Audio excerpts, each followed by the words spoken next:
good, guys? We're back at it again with another video. As you can see by the title, we got Chet Holmgren today, #1 player in the class of 21, 7'1", 195, 200. First and foremost, I want to say congrats to him and the FIBA U19 team for winning gold.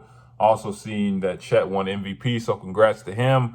Also want to say, y'all probably don't know him, but the big on that team, Kenneth Lofton, want to say congrats to him. I just met bro when I was at Graham this last year. He played at Louisiana Tech because it's right close. Want to say congrats to him. But Chet, so we all know he's #1. He's been #1 for a while. I've seen him play probably a couple times. Pretty sure everyone has by now with him being #1. I've seen highlights. I've seen all that. So I already know like he's like that.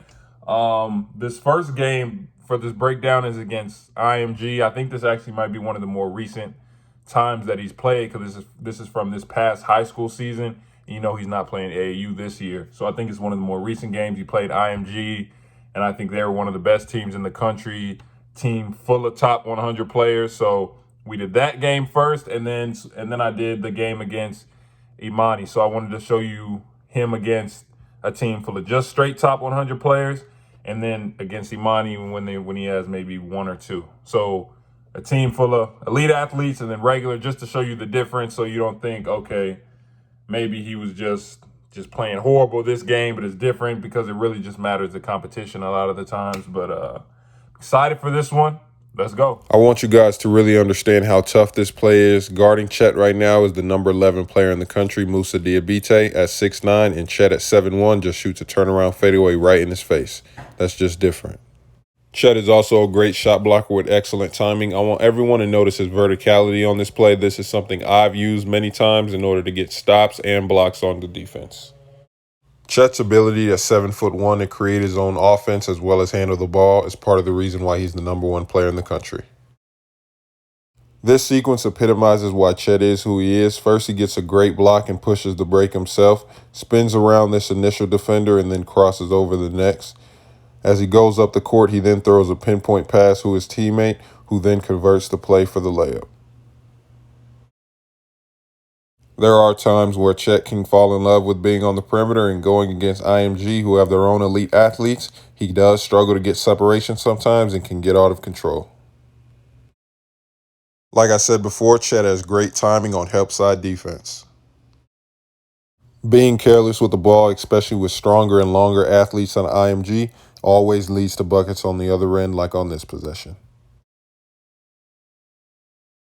Chet doesn't hesitate to attack any player in front of him, whether it be big or guard, and his favorite move is this spin right here, and if he gets a good look, it's a bucket.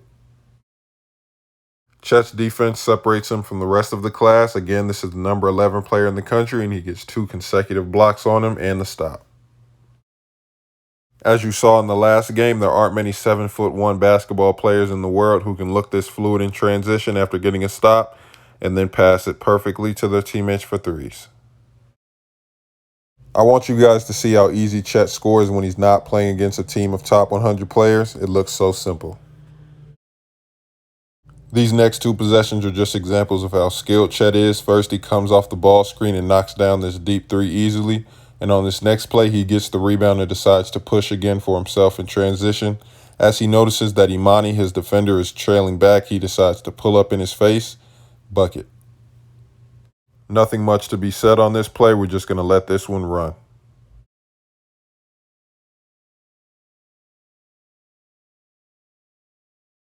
Okay, so Chet, notice how I told you guys at the beginning who he was playing the first game and then who he's playing the second game, because I want to give you guys just a accurate and full representation of Chet, right? So offensively, he shows at 7'1", he likes to play on the perimeter, right? So he plays more, even at his size, he plays more like a guard, if that makes sense. He plays like a guard, but not like a guard, if that makes sense. So he can do everything a guard does, but it's not with the same, I don't know the word. It's not with the same speed, I want to say. Speed a guard does it, obviously, because of his size, right? So I wanted to show you guys the difference between IMG and Imani, because against IMG, when he's playing elite level athletes that are almost at the same level as him, because IMG's pretty much whole team is top 100 players. Like I told you guys, the player who guarded him most of the game is 10 spots on the rankings lower than him. So it's not like the difference is that crazy. They're both freak athletes, because most of the people in the top 100, especially the top 10, are.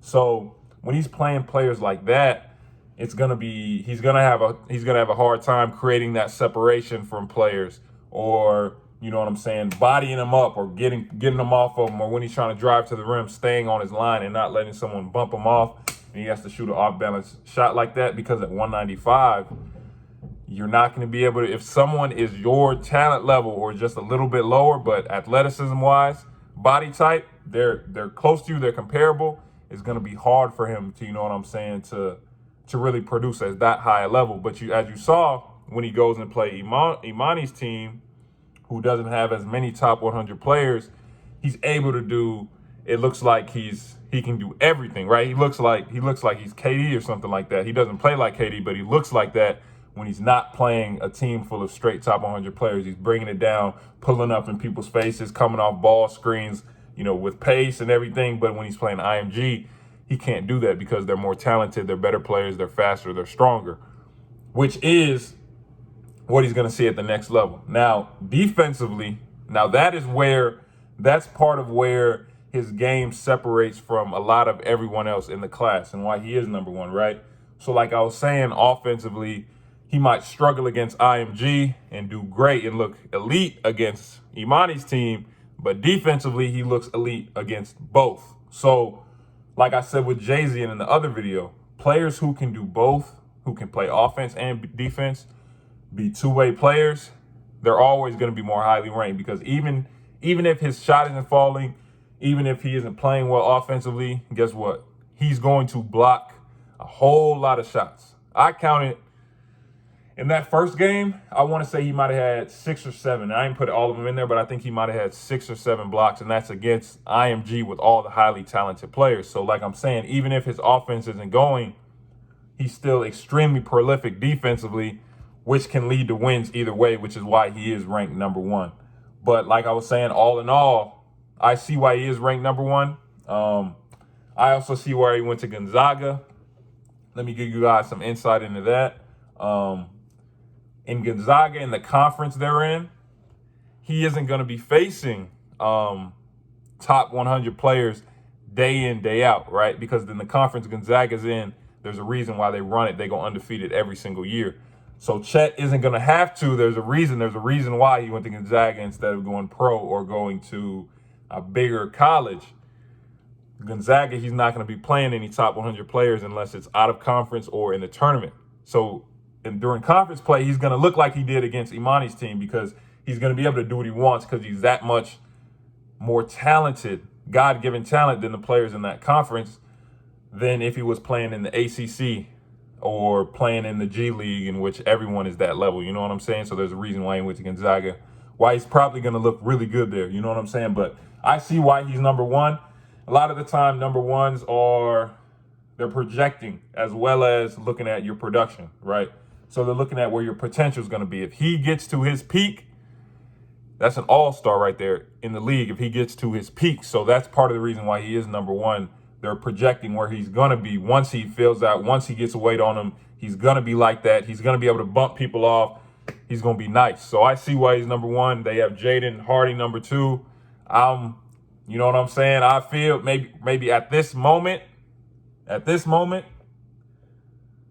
I wouldn't put one that much crazy above the other, right? Because like I said,